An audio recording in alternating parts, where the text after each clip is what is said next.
Marceline Mido Pesa sango mokilie baba réalité Pesa sango na bana mboka Pesa position majorité Pesa sango na bana mboka Pesa sango société civile Pesa Mateo Pesa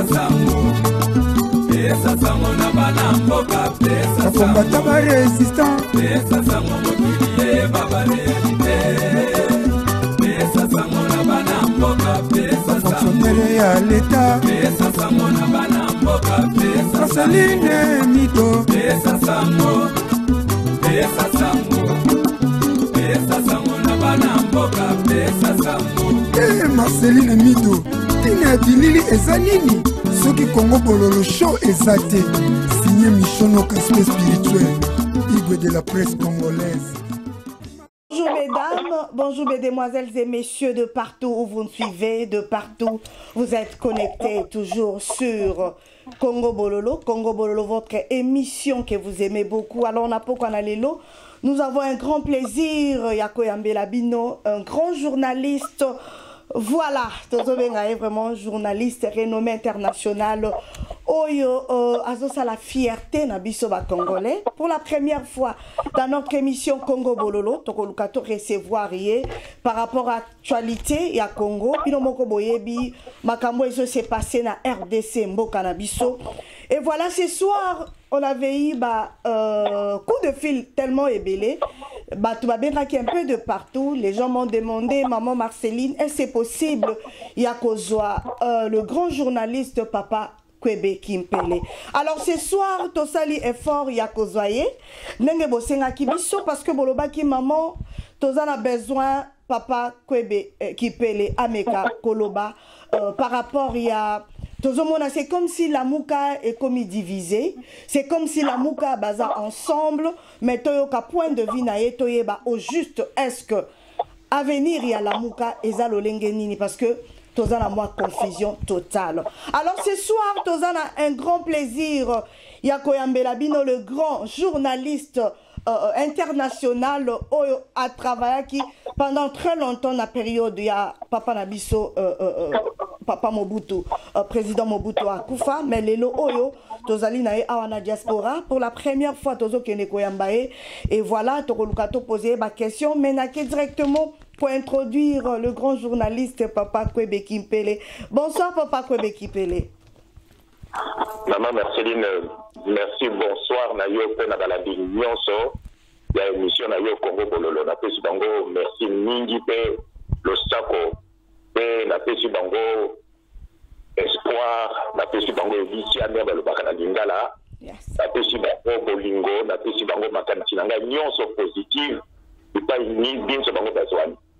En tout cas, merci Papa Kwebe Kimpele, vraiment un grand merci d'avoir accepté quand même l'invitation à Bisso, to bengi yo papa, on dit mi invitation à Bisso, vraiment te remercier yo au fond du cœur. Alors aujourd'hui, Bandeko Bozolanda Bisso, je sais qu'émission Ezali Congo Bololo difficile à boire, Negena Epsarabino toujours exactement amer, mais Sokomeli Ango Obiki. Alors on a pourquoi on a les lots, toko essayer Komeka Kolobela 4 points aux Ezali ba point moko très important et puis capital oyo torolungato mekako développé par rapport à situation tozo traversée n'angola RDC Mboka na biso.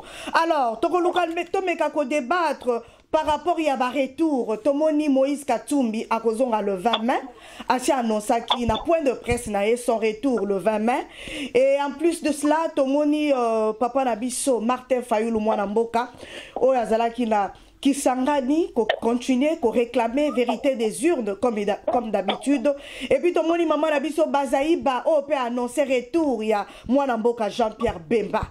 Et alors, tu as commenté par rapport il y a coalition, donc mariage oyo président Félix Tshisekedi Nakash Basali, Tolukato Yeba na moment oyo tozali wapi parce que jusque là tozo continuer causer la gouvernement ebima mais gouvernement ebimité alors tokoluka toyoka parce que tokutaki koyamba pe mwana mboka Francis Kalombo oyo amekaki kopesa biso mwa explication ya feuille de route ya Lamuka pe tomona keza na mwa contradiction moko totale, divergence moko ya makasi entre badir ya papa na biso Martin Fayulu et puis na badir ya ensemble oyo tomona ki papa na biso Moïse Katumbi asalaki na RFI tango alekaki na France 24. Alors ce soir tozalina le grand journaliste Papa Kwebe Kimpele, vous savez Papa Kwebe ya lobaka achaka mai na monokote. Donc voilà, tokoluka to décortiquer lelo vraiment to remelisa papa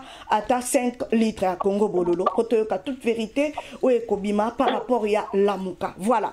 Alors toquez directement la première question. Papa Kwebe Kimpele, la première question est que tozana besoin ya koyeba impression na yo par rapport ya point de presse Moïse Katumbi autaki kosala. Moïse Katumbi alobi azokende na Congo, donc azokende pona ko remercier peuple congolais wazalaki simanae pendant temps ya exil o azalaki nango na diaspora, et puis akei akende ko installer parti politique là ensemble comme parti politique, et puis azosenga paix na est ya Congo, azosenga kimia, et puis abeti c'était na réconciliation nationale, c'est-à-dire il a pardonné batunyo so basala mabe, a pardonné bango, asengi bazala ensemble. Point de vue na yo Papa Kwebe Kimpele par rapport ya ba déclaration ya Moïse Katumbi. Maman Marceline, émission na yo Congo na yango Congo ye yanonga na kopesa na mutuna na yo ya liboso mama bakanisi ekopesa bato likamwa bamosusu bakozala scandalisé, mais mama yo olobaki ke ekozanga biloko ya kolia me tokozanga maloba koloba te. Yes. Mama nayebi si yo ke mboka na biso Congo ekomi na suka ya likama. Makambo ezoleka na mboka na biso mama ndenge nga nazali komona yango. Makambo ezoleka na mboka na biso mama eleka na mokili moko te banda Nzambe akela mokili. Likambo nini ponda kanisi bakongole baza na miso bazomona te, baza na matoi bazoyoka te. Bakanisi eske nga nazali ngai moko oyo nga nazomona nazali atteint babenga na français na lubie, na hallucination. Est-ce que naza kobela ou bien mutu na ngai ezali normal? Mama Marceline balandi ya émission Congo Bololo, Mama Marceline alingi naloba nini bao baza na matoi bakanga matoi basengi bino deja bolingisi libela, basengi bino bolingisi mama. Na week-end ya le 10 mai, na week-end ya le 10 mai, major moko komo na ye Numbi, major ya police nationale, atindi ba policier na ye Mama Marceline balandi ya émission Congo Bololo bokanga matoi na bondeli bino na singi bino libela. Major wana Numbi asengi na ba policier bakende kusumba ni na kati ya nzungu ya Tshisekedi na 10e rue la Limete. Nzungu wango pesa na biloko kolia. Mama Marceline eloko wana, geste wana, acte wana banda Nzambe asala mokili nano esalama te. Tozo kende wapi, bazo mema biso wapi. Na lobaki yango makambo oyo ya 4 jours nazeli bato mosusu baloba yango, mais nazoyoka nulle part na radio bazo loba yango te. Est-ce que na lotaki ndoto nzokande na vérifier information wana ezali ya solo. Mama face na mituna otuni ngai na bakombo ya bato tangi na liboso ya geste oyo esalamaki na policier oyo Numbi, major Numbi atindaki makambo nyonso ekomi pamba pe na mabele pe na mai po geste wana esukisi biso, c'est-à-dire que n'importe quoi ekoki koya na mboka na biso ezali suscité. Lolendo na biso basilisi yango, kibomoto na biso babomi yango, lofundu na biso ekauki esili Mama Marceline. Ba journaliste bazali wapi, ba media bazali wapi, batali na biso likambo oyo na belelaki baroi na bareine na bachef d'état na pape François na président secrétaire général ya Nations Unies M. Antonio Guterres na beleli na bango baboya kotalela biso likambo ezoleka na mboka na biso Congo ezokufa mama Marceline bino bozotala makambo politique bozotala makambo ya kozonga le 20 o nani lamuka non mama Marceline mboka na biso esi ekufi bazokende kuchumba na kati ya nzungu ya nani ya Tshisekedi ye moko Tshilombo alobi eloko moko te nakanisaki ke bakonzi na biso na mboka bahomme politique na biso bakoloba eloko wana ezali eloko ya somo mais il faut baloba yango po dignité na biso honneur na biso réputation na biso na mokili mobimba esili tokomi ata banyama te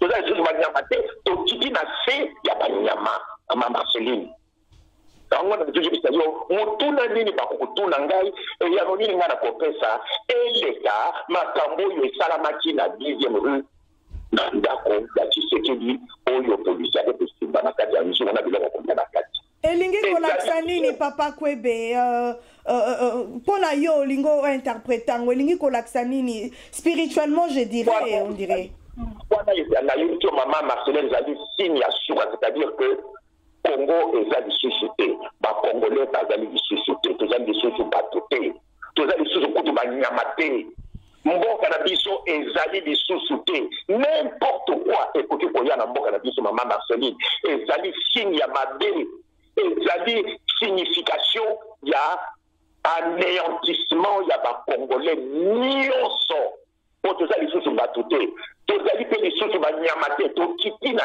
se ya banyama mama bazorepete signification ya geste wana banda nzambe akela mokili esalama nanu te na bagere oyo toza komona na première guerre mondiale bato bakufaki soki 20 millions na deuxième guerre mondiale bato bakufaki soki 55 millions mais jamais munguna akenda kosuma na kati ya nzungu ya munguna mosusu esalama nanu te eloko wana banda nzambe asala mokili akela mokili esalami epai na biso mama na ndako ya nani na ndako babokola na ndako babokola Tshilombo na bakani oyo na banzungu oyo balambelaka ye biloko yo nzungu oyo so Etienne Tshisekedi azalaki baza kolamba biloko aza kolia bape kosuma kuna na kati mama ezali suka ya soni suka ya humiliation suka ya indignité c'est grave na bakongolais baloba likambo wana nazozela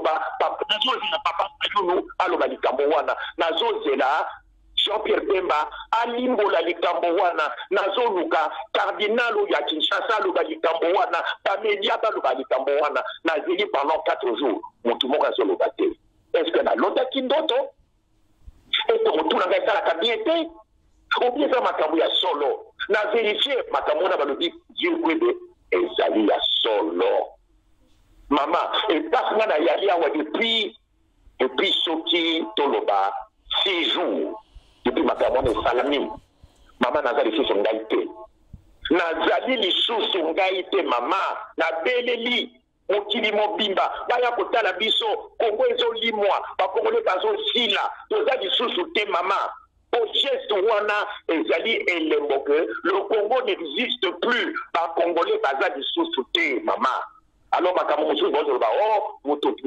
kinganda kozonga le 20 moto kinganda alobaki boye na France 24 c'est naloba na anglais ezali bullshit ezali ne ya bamwa ya bangombe ça ne vaut rien par rapport ya geste wana esalamaki eleki makambo manso mama ozoyoka mama Marceline bala très bien papa ezali terrible mpona biso toza lisusu te mama mboka na biso ekufi esili biso moko tozoyeba te makambo ndenge wana esalama wapi mama yo ozali mama bana lelo naza na 71 ans nayoka naino te natanga mikanda ya ndenge na ndenge natanga bajournaux natambola mokili mobimba nanu nayoka te ke basoldat bakei kosuma na kati ya nzungu basoldat wana bapolisier wana mokonzi na bango kombo na ye Félix Antoine Tshilombo balobi Tshilombo azali mokonzi ya Congo président de la République démocratique du Congo.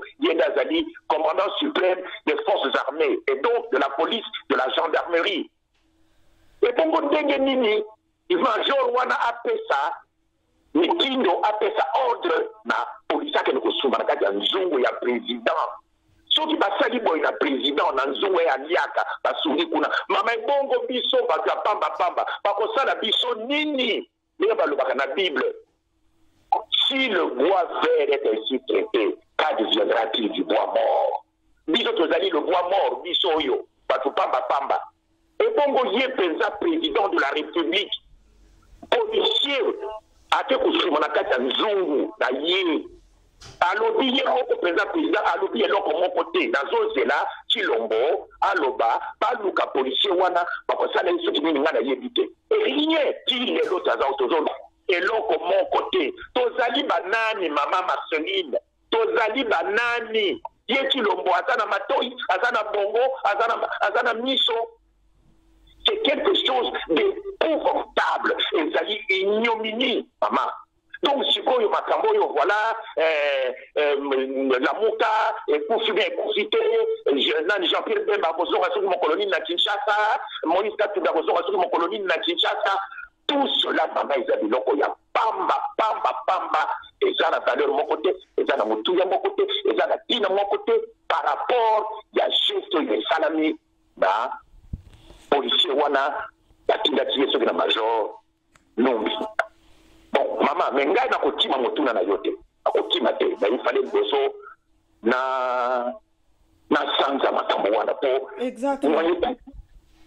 Maintenant na pesa yo réponse, na pesa yo yano na motuna yo ngai.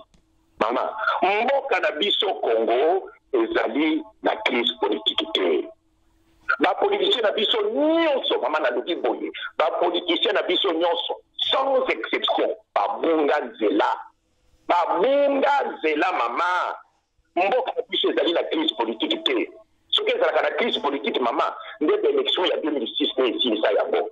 Maladi ya maman esilaka na élection. Tosali élection na 2006, crise esilite. Voilà. Tosali na 2011, crise esilite. Et là, pour la élection en 2018, crise est bâtie 100 000 sous-sous. Il y a l'autre qui est le président Sotimisat. Président Moussoussou a dit que dans Molili, Joseph Kabila. Oyo Badaki, qui est de Moyapamba, Félix Antoine Chilombo. Oyo Bavotaki, Martin Fayoulou Madidi. Mais il y a moi, Botami, Mitumi, Balémois, on a compris. Maman Marceline. Déjà en 2011, Congo et Botamaki, Mitumi Balé. Motu Moussoussou, Etienne Tshisekedi. Motu Moussoussou, Joseph Kabila. Au moins, il y a Sibati. Lelo yo mwana eko pota mana mitumi satu. Mboka na biso eko bonga te tezo kendi na ba monstre. Mwana pota mina mitumi sata komi monstre. Boko sala ni na mitu wana. Boko kata yango, boko tika yango, boko kati mitu wana mwana kufi. Toki butiki yango mwana pe ya kufi. Eliko lo ba mama ke mboka na biso ezali na likama. Wana ezali exemple ni balenda kisami balenda to pesa bino ke mboka na biso ezokende na nzela ya liwa. Ozo yoka donc crise politique na mboka na biso ezali te. Et bongo crise yango ezali ya nini mama? Mama tika na pena limbola moke. Mboka na biso mama crise oyo ebandaki mokolo nini ebandaki na 11 septembre 1996 1996 tango AFDL aye kwa attaquer mboka moko comme nango lemera na Nord Kivu. AFDL balobi o AFDL ezalaki milice ezalaki rébellion congolaise ezali lokuta. AFDL ezalaki milice congolaise te mama. AFDL ezalaki milice armée ethnique tutsi ezalaki milice extrémiste et terroriste. Mama AFDL ezalaki milice terroriste. Joseph Kabila c'est un terroriste mama. Bomba mapena l'obiamo présent pour le c'est un terroriste. Na batraye nyonso zo mona wana bazara suruberwa bazali ba terroriste. Ezalaki milice extrémiste terroriste. Yango na tozo mona mama babomi biso 10 millions mama Marceline. Banda souka ya deuxième guerre mondiale.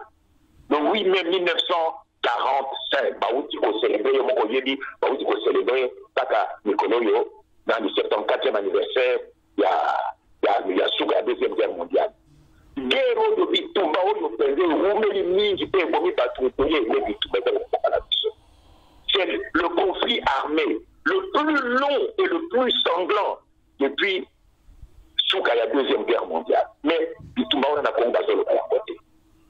Bazo boma ba maman, bazo violer ba maman, bazo mutiler ba maman, bazolo ba ya côté. To sala nini na mokili poto stoko na situation oyo. Pe AFDL wana mama AFDL buta wapi oyo buta Rwanda. Buta Rwanda Mais maman Rwanda ezali mpoko. Rwanda ezali mpoko 26 000 km². République démocratique du Congo ezali nzoku 2 345 000 km². Ndenge nini mpoko ali nzoku mama Marceline omona wapi? Ndenge nini sardine ndakala eli ya mboto, ndenge nini sardine eli ya baleine esala makate. Et pourtant Rwanda a attaqué biso, a occupé biso depuis 23 ans dans bazolo bayangote. C'est kele wana euta wapi? C'est kele wana euta wapi mama? C'est kele wana euta na makambo na bisese na lobaka na ngala ke soki mwana ya soso atondi na nzungu loba ete mama ya soso azana se. Bongo mwana ya soso yo atondi na nzungu mama ya soso komo na ye nani? Mama na kotinda bino na le 6 juin 1973. Le 6 juin 1973. Biso ba Congo tozali na mémoire te. Tozali na mémoire te mama. Le 6 juin 1973 ezali mokolo ya armée ya Égypte ya président Sadat abatoleki kwa obundisa Israël. Bakatisi canal de Suez, bakatisi désert du Sinaï, bakoti na désert du Negev. Soki ba américain basalisa Israël te Israël ezali. Ezali mbala liboso depuis que basala Israël que armée ya pays arabe ekota na mabele ya Israël. Tant ba Israël bien basali contre-offensive na armée na bango, armée comme na Sahel. Ba yeko boto la Égyptien mabele de terre ba Sinaï. Tant ba Israël ba boto li de terre ya Sinaï, ezali désert d'Égypte, ezali mabele ya Afrique. Mobutu Sese Seko akati la relation diplomatique na Israël. Oyo makamwana na polisi makamwana ya bo.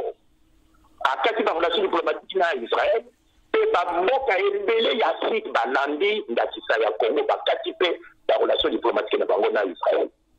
Na sima, sauf peut-être la Côte d'Ivoire, le Bénin na Afrique du Sud. Ba mboka misato wana na Afrique au sud du Sahara bakati la relation diplomatique na Israël. Mais ba mususu wana bakati pour la plupart la relation diplomatique. Nassima Mobutu acquis qui la Nations Unies, l'Assemblée générale des Nations Unies, a fait que Pesa Malobakuna a prononcé discours à l'ONU entre un ami et un frère, le choix est clair. Maman, phrase wana nde bobabiso. Phrase wana ba israélien et soit bango pesa pour Mobutu Mobutu phrase alobaki wana dit exemple et nimbo le bakere. Mobutu a sundeli bango apponi par arabe, apponi par musulman contre les Israéliens. Alors que Mobutu a qui pensa camarade à mon nini ya ba Israéliens.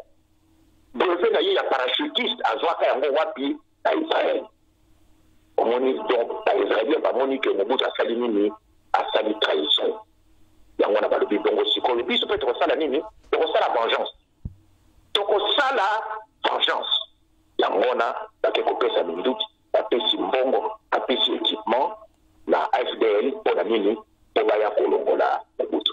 Pour baya kopanza, mabele ya Mobutu. Pour baya kosilisa, population ya mboka ya Mobutu. Yoka mama, sekele ya mboka na biso ya mwana. Et bongo makambo na zo yebita yo mama batebele na bayoka ngote, manan ba mona ngote, na bakanisa ya ngote.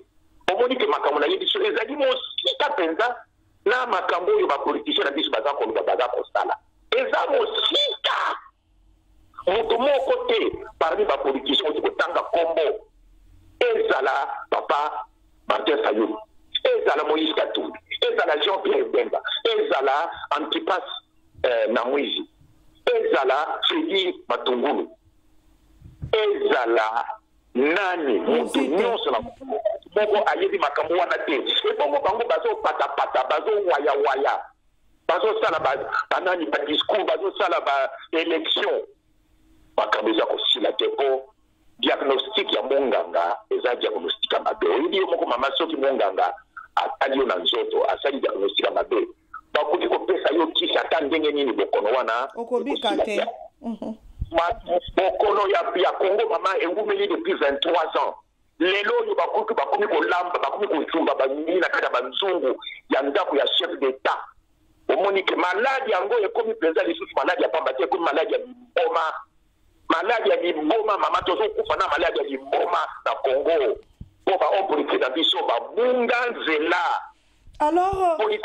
Alors, Limbisanga Papa Kwebe, avec ma explication, nyonso pesi, parce que Tolanda yo plusieurs fois, toyebi que non, ozalaka toujours catégorique, radical, olobelaka toujours occupation papa. Mais lelo otomoni okoma ki lisusu sima ya mwana mboka Martin Fayulu pona ko soutenir ye, pona ko lobake a continuer ko réclamer vérité des urnes. Aussi longtemps ma vérité ou tu ko bimisa awa Papa Kwebe oyebi yango. Alors eloko nini sali ke okende lisusu sima kaka ya ba politicien oyo yo ndimaka te ke eloko mususu de Congo ezobela bango bazo retraiter maladie mususu. Mais pourquoi ozalaki sima ya Martin Fayulu papa si oyebi makamba minene boye oyo uchuko bimisa?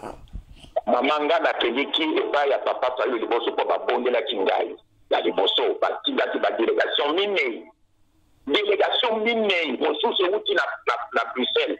Dans la fin de Bruxelles, dans la fin de la Belgique, dans la fin de Bruxelles.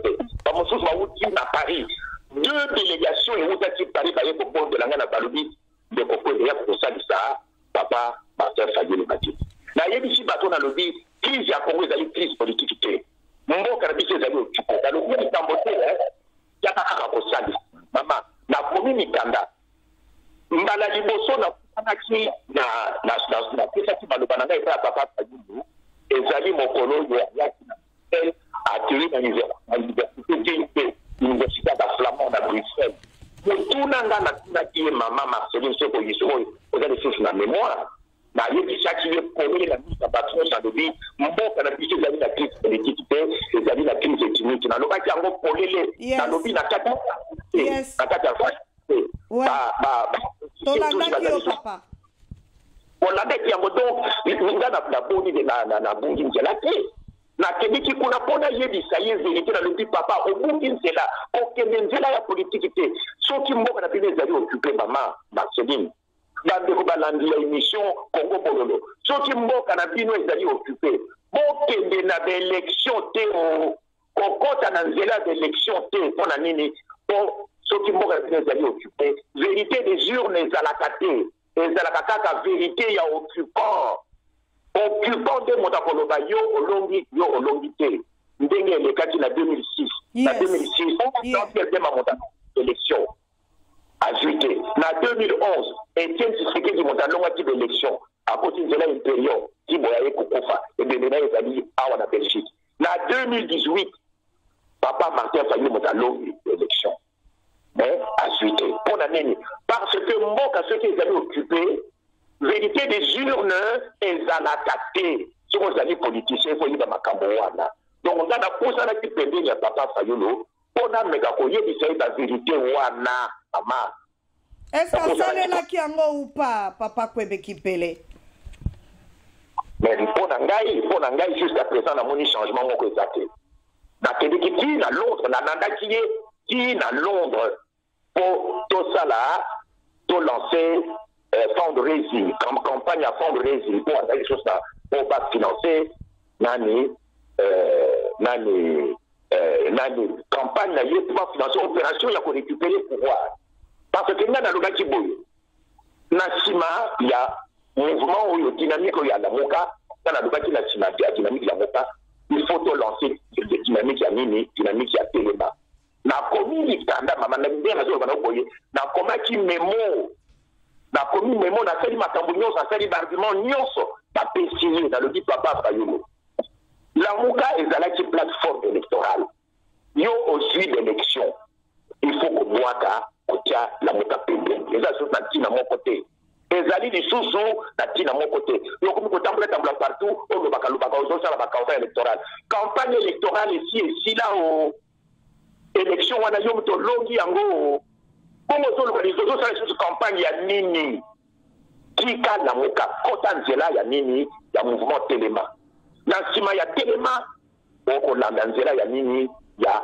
tambola yoka mama Marceline na biso basekele na pusanaki pembeni na ye mpona lakisa ye banzela wana na propose banzela wana na nsima ya telema na nsima ya lamuka tokota dynamique ya telema na nsima ya telema tokota na mouvement ya nini ya tambula tambula ezali nini tambula ezali activation ya article 64 ya constitution ini koloba nini soulèvement populaire ini koloba ke bien tozomona na Soudan, bien tout le monde qui na Tunisie, bien tout le monde qui na Algérie, population qui na balabala, ba bengani occupant na ba moyen yo constitution a pesi bango. Maman Marceline yo katina au mona kinga mikolo mileki zinga ya papa président élu Martin Fayulu Patiki. Dans le béta d'ailleurs. Merci beaucoup, Papa Kwebe Kimpele. Alors, Papa, on occupe Kolobanini parce que normalement, tu es belé, balobine na uchi koloba awa.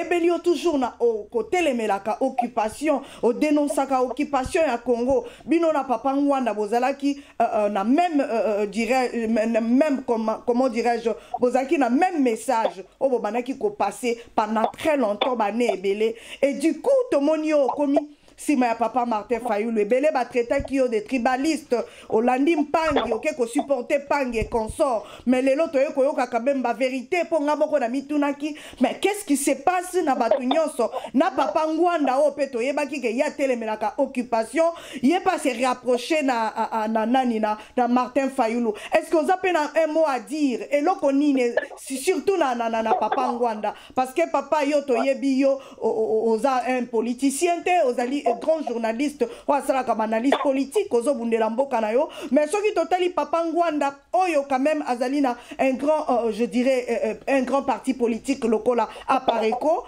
oyo toujours alobaka pe ba politicien baza bato lokuta yé azo bundela mboka na epa yebi ke mboka eza na occupation mais tomoni akeko se rapprocher na Fayulu en disant que Azasima ya la mukate, mazasima na Fayulu. Et qu'est-ce qui se passe? Pourquoi eloko wana, je dirais, alliance ya keko sala. Eloko ni nezana simanango. Ils se sont qui a commis fatigué, à koko ke loko te poye pa prometa biso article 64, mais jusque là eloko moko salamité. Commentaire à faire là-dessus, Papa Kwebe Kimpele. Maman Marceline Balandi, ba émission Congo Bololo. Papa Martin Fayulu azali montabandundu. Bandundu ezali tributaire. Ozoyoka bandundu ezali problème. Papa Martin Fayulu azali mombala. Wana nde ezali tribu. Ngai nazali moyansi. Omoni peke bensika wana bato deja babungi nzela. Bazoloba makambo ya tribalisme bayebi définition ya tribalisme te. Ezali le nani moko en français. Martin Fayulu azali moto ya Fatundu, azali mombala. Ngai nazali moto ya Kwilu Kimbata, territoire ya Bulungu, nazali moyansi. Ça c'est un. De deux, ngai na koluto honoré Ngwanda to lubakali de leba moko to dénonçaka occupation. Koluto honoré Ngwanda azali mbandi. Ngai nazali moyansi. Pona ni balobi te ke ngai nazali tribaliste. Yé azoko dénoncer occupation. Ngai pe nazali ko dénoncer occupation. Pona nini lelo yo, comme par hasard, kuluto honoré Ngwanda na ngai tokomi kolanda ko pousa na sima ya Fayulu. Ikana yebisa yo mama Marceline Balandi ya émission Congo Bololo na yebisa yo tina nini ezali boye. Martin Fayulu, président élu, azali moko kaka ya bakongole oyo akoki kosenga na bakongole basala nyonso bakolanda ye. Politicien moko te na Congo à part président élu Martin Fayulu oyo akoki kopesa mot d'ordre oyo akoki kosenga bato bamiboma bakita na balabala. balandi yo kaka ye kaka moto mosusu te mpona nini mpo azwi 62,11% na élection ye azali sikoyo leader oyo akoki kopesa bamot d'ordre oyo bato bakolanda. Voilà pourquoi dans un premier temps pendant 2 mois nazalaki nzinga ya papa Martin Fayulu parce que nakanisaki ke ye akoki kopesa mitindo wana akoki kopesa ordre wana ya soulèvement. Moto mosusu akoki kopesa ordre me bakolanda te mama Marceline. Politicien mosusu moto nani politicien lokola Moïse Katumbi soki apesi la population basala soulèvement populaire bakolanda ye te oyebi yango. Pona nini papa? Pourquoi? Bakolanda ye te mama. Antipas na Moïse soki alobi bato basala soulèvement populaire moto moko akokitaka balabala te. Fredi Matungu bato nyonso oyo bazali na kati ya lingomba na muka. Ezala Jean-Pierre Bemba. Ata Jean-Pierre Bemba bakolanda ye te mama. Ozoyoka déjà parti na ye MLC. C'est mwanga na ici ofana yango dans chouchouté apandi mula zomi na boloko. Ozomona. Donc moto ya koki kopesa ordre balanda ye o azali leader akoki kopesa ordre bato bami mboma bakita na balabala ba affronter ba massacre ba minduki. Ezali nani Martin Fayulu.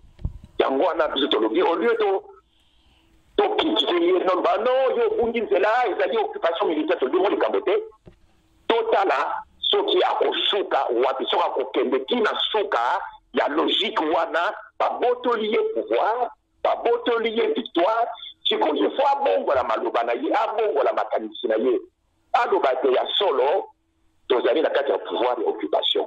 Yango wana nde babotoli ngai victoire na ngai mpo nano esalama te banda nzamba depuis nzambe asala mokili depuis bagrec bainventa démocratie jamais mama Marceline tomona fraude électorale tomona manipulation ya barésultat d'élection ndenge tomonaki le 10 dans la nuit du 10 au 11 janvier 2019 ndenge Corneille Nanga asalaki nano esalama te mama.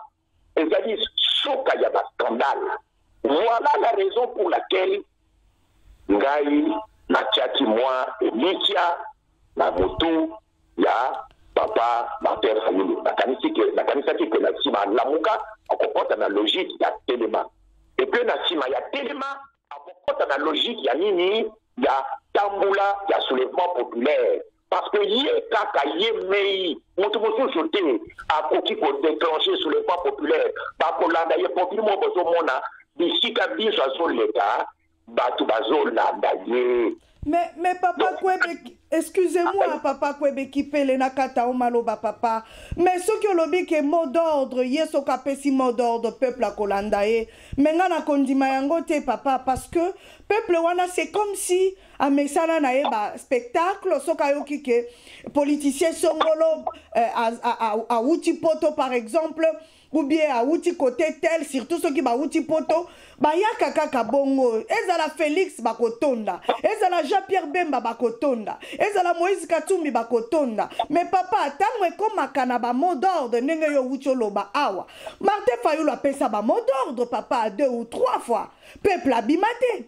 Alors dernièrement awa tango akendaki ko répondre na makambo ya justice tango ba fundaki ye ba bengi ye que non aza ko inciter batuna un tribal et consort yomoko yebi accusation nyonso ba pesa ki ye peuple congolais à diaspora batu nyonso tokanisaki ke soulèvement dans moment wane ko sala ma papa Kwebe Kipele à notre grande surprise à se retrouver car na plus de 200 ou 300 personnes. Est-ce que papa Kwebe Kipele congolais ndenge yo yebi papa ozali papa o yebi Congo wana très bien kolekana biso est-ce que peuple wana za prêt à se soulever à utiliser article 64?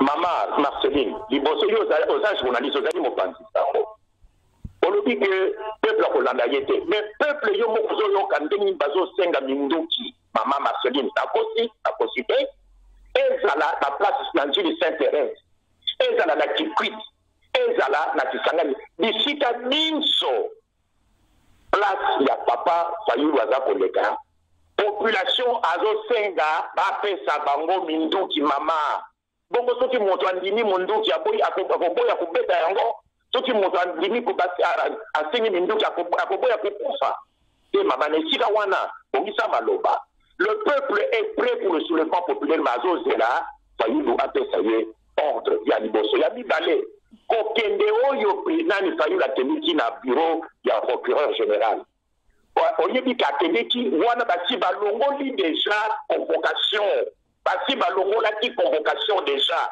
pour pouvoir accueilli quand même oyebi que manani colonel soki mwana mputu oyo alekaki na télévision na RTNC alobi que convocation ya président Fayulu basali nini barevoke yango baannule yango na peuple amonaki susu tina ya koaccompagne ye te ezalaki lisusu na litama te mais malgré tout bakikui batambolaki awa na Bruxelles batambolaki na Kinshasa batmuke batambolaki bon ezalaki susu na litama te puisque la convocation avait été annulée mais pour ce qui est du mot d'ordre que bakolanda bien bakolanda te Fayulu bango moko population bazosenga minduki mama basene oyebi yango soko tali na YouTube soko tali na ba video komona baza kosenga bapesa bango minduki makia Fayulu alobi na lobi na kopesa bino minduki te na kopesa bino minduki te pona nini po nzoto na bino ezali minduki est-ce que ba Soudanais est-ce que ba Algériens est-ce que ba Tunisiens ba binisi minduki po basala révolution na bango ndinga yako azokoloba nde yango wana mais nainu apesi ordre ya soulèvement populaire te ayebisi mama ndenge bato bazali na conscience na ye ndenge bato bazali kolanda ye yozomona ndenge nini bafoule ndenge nini kisaka ekomi lokola fleuve mokola azongaki basalaki oui, papa Kwebe naza d'accord na yo mais biso ndenge to étudier a peuple wana yango na lobi soki moto aye bayaka ebele mais tango ekomaka bobima po bosala baction tomonaka susu peuple wana te ekomi ndambu koto yo oui tondimaka même makambo lobi papa ndenge lobi ke peuple aza prêt mais c'est comme si kuna na Congo papa Kwebe Kimpele baza divisé eza pe na peuple oyo aza pe sima ya président Félix Tshisekedi est-ce que soki bolobi bo utiliser article 64 est-ce que kosimba po peuple aza divisé babususu côté à Félix babususu côté la muka déjà bakomi pe divisé ba oya Jean-Pierre Bemba bazala sima Jean-Pierre ba oya Moïse bazala sima Moïse est-ce que vous avez un commentaire à faire tokoki ko réussir article 64 Maman, article 64 wana ezali émission oyo constitution APC congolais nyonso ezali kaka pona président Martin Fayulu te pambate article 64 maman etali biso nyonso ba congolais soki tozali 70 millions soki tozali 81 millions congolais nyonso akoki ko activer article 64 maman mais congolais nyonso te akoki ko benda bato balanda ye actuellement maman actuellement ndenge zo babona ngai na yo na émission Congo Bololo moto oyo leader politique oyo akoki ko benda bato bakita na balabala babandi na liwa ezali nani président élu Martin Fayulu pour le moment nga na zolo bana yo boye maman Marceline kana yebisa yo sekele na ngai na yo lo dinga na za journaliste maman mosala journaliste batika yango kala nazali na kati ya lingomba ngai yo kwede naza na kati ya lingomba moko comme on a dans nouvelle conscience congolaise la nouvelle conscience congolaise nazali kuti numéro 2 na kati ya lingomba wana moko nani leader ya lingomba wana azali mama nakotanga comme on a été afani aux États-Unis azali mama ya Kasai occidental oyoki oui. Donc makambo nazoloba awa bakoki kokamwa mais il faut tondima ete l'élection esalamaki wana na Kinshasa le 30 décembre 2018 Fayulu azwaka 62.11 Chadari Ramazani Emmanuel azwaki soki 18 et quelques Chiloko Félix Antoine azwaki soki 16 et quelques il faut tondima ba résultat wana biso na mouvement na biso tozali pour l'élection T. La nouvelle conscience congolaise a moyen d'élection banda plus de 15 ans. Tout ça pour Tala, ma caméra pour le Canada, tu y vas que épopée de la Bango, tu y vas qui yango maman, tu y vas qui yango. Mais les loyaux, dès que tu as mon abat bazar pour bazar lada, soki le président Fayulu abimi na balabala ntango akendeki na Kisangani likolo bomonaki mokolo soki mokolo ya lundi wana soki ya mardi azalaki na Kisangani bomonaki ndenge bato baza kolanda ye mama soki Fayulu alobi bato bakita na balabala basala soulèvement populaire bato bakolanda ye et c'est le seul bongo sikoyo na kati ya lamuka ya solo mama na kati ya lamuka bamifiti bayali oyi te mpo na nini na lamuka bamifiti bayali bamifiti bayali mpo na raison oyo na kati ya lamuka bato mosusu bazoyoka Fayulu motema likulu bayoki zuwa mpo na nini mpo na popularité na ye ndenge bato bazolanda ye ndenge elongi d'élection ya ndenge wana bamosusu bazali bapoliticien baza motema likundu motema likundu wana ebandi déjà depuis Genèse depuis le 11 novembre 2018 ntango baponaki ye comme leader ya opposition biso na nouvelle conscience congolaise tozoloba de bata baponi ye bapona ye te ekosuka mabe tolobaki yango déjà libela tondimaki l'élection te mais nous devons prendre acte ya makambo eza kofuta na mboka omoni nous ne pouvons pas aller contre le courant et tout bon biso toza na kati ya boîte bamosusu baza kopage ye biso tokopage ye te boîte oyo epai tozokende kobaluka tozokende kobaluka boîte ekobaluka mais faute na biso te donc tomoni ndenge makambo eza kokende donc na kati ya lamuka mama ayebisaki yo ke lamuka ezalaki plateforme électorale esengaki ke na nsima ya le 10 janvier 2019 lamuka baboma yango basala mouvement mosusu mouvement wana baningi basala yango mpo na nini mpo batenir compte ya situation ya sika oyo esali ke bayibi victoire ya nani ya moto oyo alongaki d'élection efale mokolo wana basala mouvement mosusu basali yango te donc lamuka ezali lisusu adapté te la situation oyo elekaki après le 10 janvier 2019 bon ya mibale na kati ya lamuka nde nayebi so baza motema likundu bato ya zuwa bayabi bazali bapoliticien bazali na basentiment na bango c'est normal mais nasingaki bango nasingaki au moins bazala au moins honnête balobi bon biso tolingi so makambo lamuka te bakie na bango alors bango baza kosabote makambo ya Fayulu na se bazolakisa elongi na bango mpenza na polele te bazosala hypocrisie bon comme situation ezowumela place nyonso nane bali bazoleka bazoyamba ye na bato balobi bon nalo tosala nini tosukisa makambo ya Fayulu tosukisa makambo ya vérité des yeux tolingi koyoka yango lisusu te yango wana basalaki réunion le 23 mars 2019 na Bruxelles mpo na nini mpo batata makolo ya Fayulu bakoma mpenza nani lamuka mpe basilisa libela na vérité des yeux bato oyo bakotaki na kati ya train oyo ya lamuka oyo Fayulu azali pilote oyo aza komema train wana babimi na train wana le 23 mars balobi biso kolanda lisusu nzela ya vérité des yeux te totika Fayulu akende ye moko batrain na ye kaka ye moko bango batelakoki ke Fayulu soki akende na train wana train ekobaluka obie ekokufa ekotombe en panne mbongo ekozala te bato bakolanda ye lisusu te akotikala kaka ye moko mais non au contraire bamoni place nyonso Fayulu azokende bato bazotonda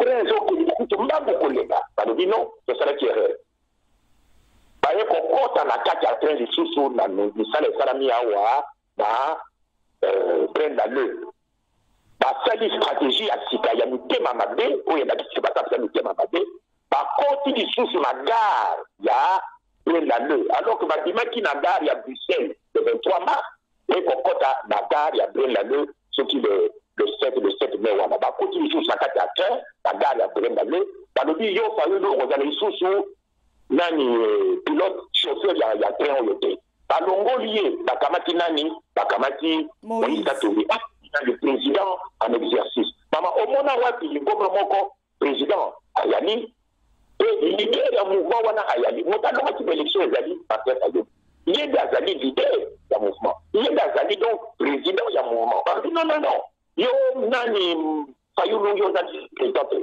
donc bana kochanger baprésident tous les 3 mois elakisi mpenza mitema na bango ya likundu ya mabe bapoliticien oyo nalobi banda ebandeli bazomema biso na nzela ya lukwa ozoyoka mama. Donc na côté wana mama nayebi so mama Marceline balandi ya émission Congo Bololo solution moko te ekouta epai ya bapoliticien na biso po mboka na biso ezali na problème politique te. Donc solution politique pe ezali te pe politicien moko te azali na solution mpona kosilisa crise ya mboka wana. Ça fait 23 ans mama de crise ezoumela bakomi biso soki 12 millions politiciens bazali wapi mpo basilisa crise wana.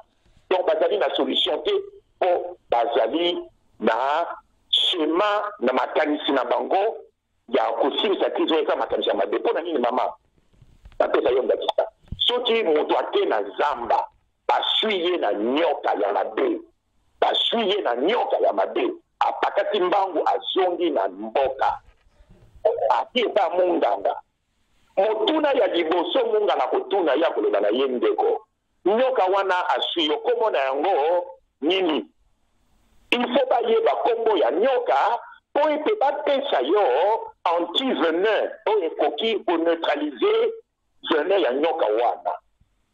Mama Marceline na ngai balandi baradio na ya émission ya Congo Bololo nyoka oyo aswi biso depuis 23 ans oyo asilisi biso kombo na ye tutsi mais kombo na ye batamaka te. Soko otangi kombo na ye komi extrémiste soko otangi kombo na ye komi génocidaire. Mama bazokata yo loboko soko ogangi ayosanga boye mpo na nini soki bakati yo lokolo kokanga te bazoboma biso depuis 23 ans na batutsi nyoka wana aza koswa biso kombo na ye motutsi. Vraiment, papa Kwebe Kimpele, tout peut-être baza ebele, baza kolanda yo, tozo kende, vraiment tozo continuer émission na biso, tozali awa na papa na biso, le grand journaliste, vraiment à ça la fierté na biso ba congolais, et puis azo continuer comme ça la fierté malgré a commis na makambo mususu, mais biso to ebeli étant que figure emblématique, oh yo à ça la fierté la biso ba congolais. Alors papa Kwebe Kimpele, batulelo ba komi tuna tellement que vous insistez que papa Martin Fayulu a gagné à 62%, mais tikala koyeba keza na batu ebele ya côté à une de peso. Oyo ba tikala jamais qu'on dit que papa Martin a coquille jamais qu'on gagné à 62%. Yango 62% yango balobi ezali ba manipulation. Oyo yo moko uti koloba ba tuti comment dirais-je yo moko yebi fondation oyo ya Kofi Annan balobi bangonde bazala ki sima ya Lamuka bangonde bazali sima ya Martin Fayulu ba finança ki bambongo na bango na ba médias internationaux po baluka ba pesa comment dirais-je ba pesa résultat o eza ya lokuta. Comment balobi depuis mokile banda nani yango akoki ko gagner na 62%. Oyo tilelo oyo batu bakoloba na papa Kwebe Kimpele intellectuel lokola yo papa comment koki ko ndima ba résultat oyo salami na ba élection oyo ezali kutu illégal ba élection oyo kutu eyebani te balobaki machine ba travailler na machine te bango bakera ba machine tout ça papa balobi Katumbi sopa mbongo Kofi Annan ba sopa mbongo ba meka ko corrompre na basango po ba pesa faux résultat. Mais nazo yoka yozo insister 62. Est-ce que vous avez un commentaire à faire là-dessus papa? Maman Marceline. Yes. Moi nata mo yansi ba ba na yansi to kozanga biloko akolia mais to kozanga malo. Maman, moto ya lobi que 62% dans le salamatena yebi te soka na mbula boni. Nazo loba na ye akende na Ukraine. Na Kiev, ngai na yekola ka na Ukraine na 1971. Moto ya uti kolonga ba élection na Ukraine, mama Marceline. Azui Boni, azui 74% contre Poroshenko. Ozoyoka mama. Azui 74%. Ndenge nini moto wana aloba que 62% na ne monana ne salamati. Donc ce cas est ignorant maman. To yebi loko moko te. Tanga mo ko sana na yo kene ko dia mpiato. Kene ko dia mpiato. Tira ko lo makamo tanga tina.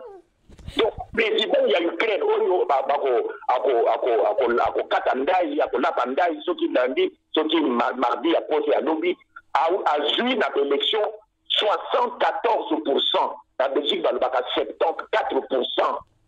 ndenge nini alobaki nani bamona te président moko alonga baélection de 62%. Mais papa, jusque-là, bazela pe, papa la biso Martin Fayulu a même ma preuve. O ezo laksaka gagné ba élection na cour constitutionnelle a tia la komema yangote. Maintenant comment bondi makake a gagné na 62% aussi longtemps ba preuve ezala tika la komona na te.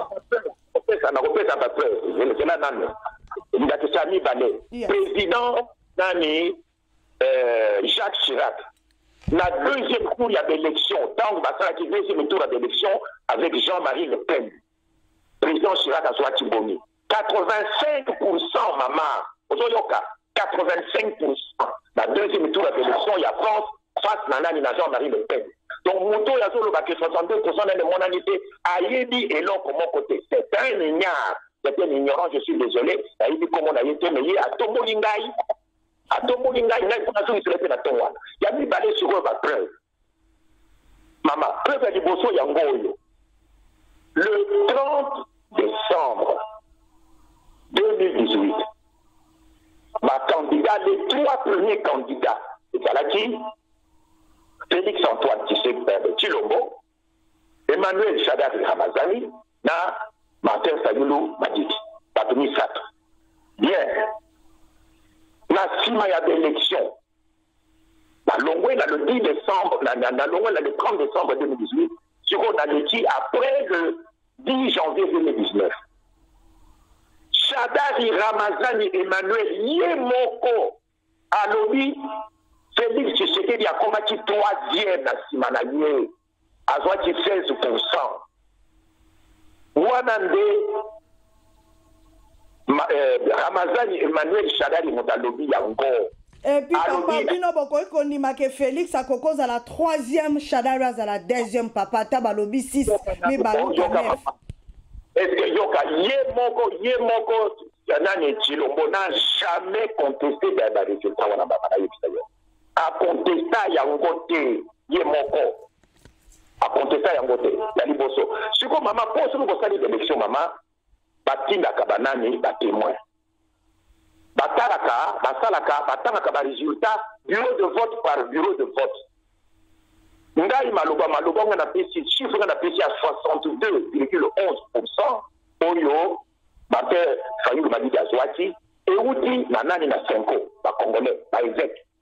La conférence épiscopale nationale congolaise la 5 et outi na journal oyo Financial Times et ba connaît pas na yo na Londres. C'est le journal le plus respecté au monde. Maman Marceline. Financial Times azalaki na batunaye na kati ya commission électorale na kati ya CENI. Financial Times azalaki na batunaye kuna bakamiso mine. Bango de bapesaki chiffre wana balobi Martin Fayulu azwaki au moins 60%.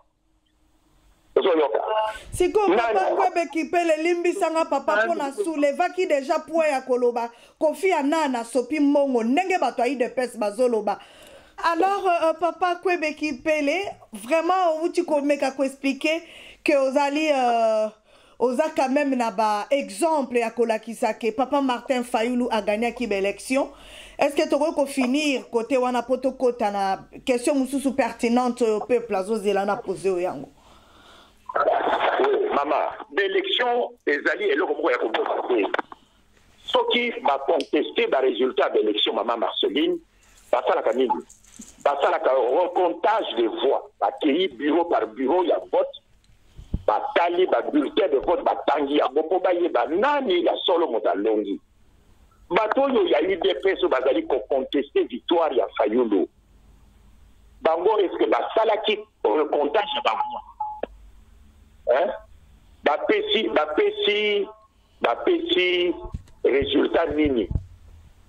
Wapi ba résultat na bango parce que ma source oyo biso to yebi o nga na lobi 62,11% pour na Fayulu et outi na ba observateur ya 5 ba ki 40 000 pour le ba oh non 5 wana ezali ba sango baza basomaka bango bon mais il y a aussi journal local le Financial Times. Yo moko yebi yango Financial Times et Zali journal ya anglais et dans Londres placé au Fandi. C'est l'un des plus grands journaux au monde.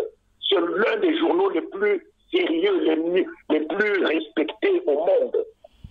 Financial Times alobi atindaki bato na ye azwaki na kati ya semi na kati ya conférence nani na kati ya nani ya seni batiaka bato na bango baoyo bapesa bayibi baresultat batindeli bango ozoyoka mama. Donc na kati ya seni Financial Times atindaki bato na ye bazalaki na collaborateur ya Nanga Corneille oyo Financial Times apesaki bango ba moyen po ete bakamata bayiba baresultat batinda yango epai ya Financial Times. Financial Times apesi plus de 60% mpona Fayulu. Lisusu RFI Radio France Internationale azalaki mpe na bato na ye na kati ya seni ozoyoka mama azalaki na bato na ye na kati ya seni bato wana mpe bapesi résultat plus de 60%. Il y a donc 3 sources moko intérieures au Congo, c'est-à-dire la Senko.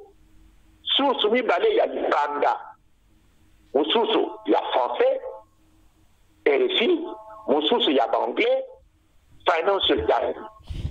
Bon, si on regarde ça tout là, bateau yo, ya UDPS bazali ko contester, ba source na bango ezali nini.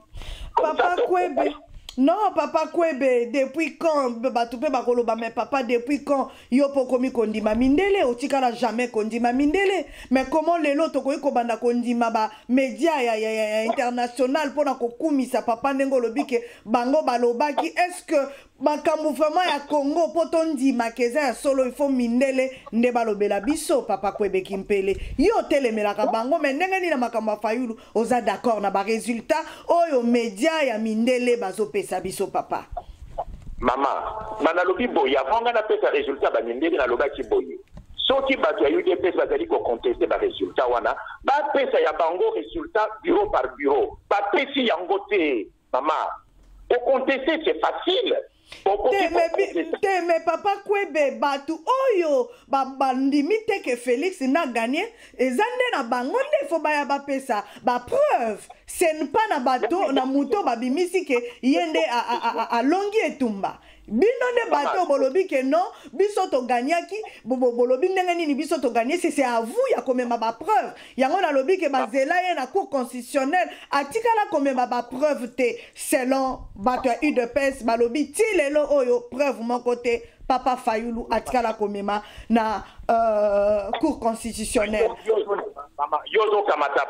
D'abord l'UDPS ne peut pas être à la fois juge et partie.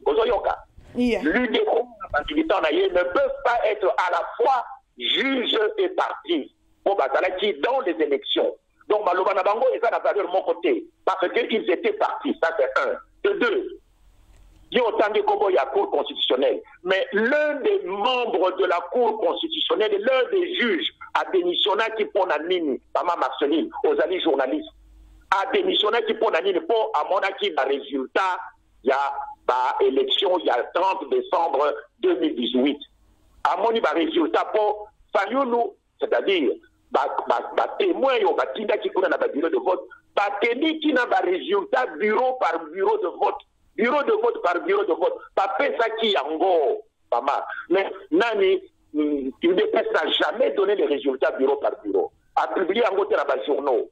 Wapi, bah résultat, oh yo, il y a UDPS à Congola qui n'a pas bureau, il y a vote nyonso, à PC en gros, n'a pas télévision, n'a pas médias sociaux, n'a pas journaux. Tout le monde y a en gros, c'est pas ça qui est en gros. Seul, c'est encore à ça qui est en gros. Yo, kako maman. Senko a publié les résultats. Ceux qui m'ont dit en côté, mais on fait ça contre vérification. Comme ça, tu compares.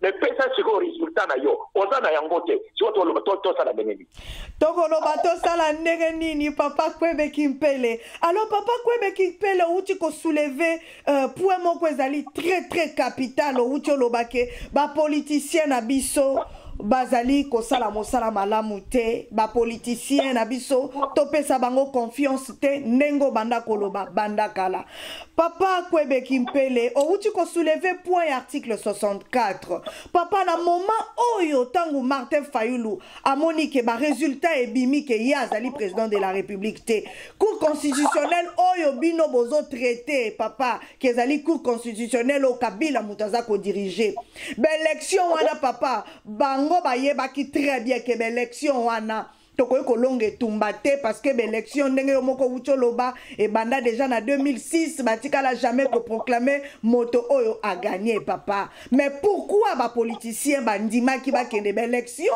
aussi longtemps bayebi ke bakoka ki kolonga te wana nazolo ba mingi na papa Fayulu po yenda za pardon pourquoi il a accepté kokende et puis tango amoni ke ba résultat ebimi ndenge ya kanisa kité pourquoi continuer ko ça la démarche kokende kaka na cour constitutionnelle ya yebi que jamais bakotikala ko programmer ye koloba ke yende alonge tumba oyo ya élection alors deuxième point na linga ki na soulever papa parce que ngai pe nazalaka na kanda makasi na point wana po tozali parmi bana oyo ya bino papa oyo tolobaki que ezala Fayulu ezala Félix mutakolonga bitumba oyo azali te tomona ki kaka ke Shadaru inda ko gagner papa to salisana article 64 on était prêt ba maman bazale to zala ki groupe ya batu papa Kwebe on était un groupe de mamans to s'organiser to lobi que non to ça la même concert to somba ba t-shirt to kabola parce que to ebaki ke Martin Fayulu ezala Félix bango no so bazaba na mboka mais na kati na bango moko akozwa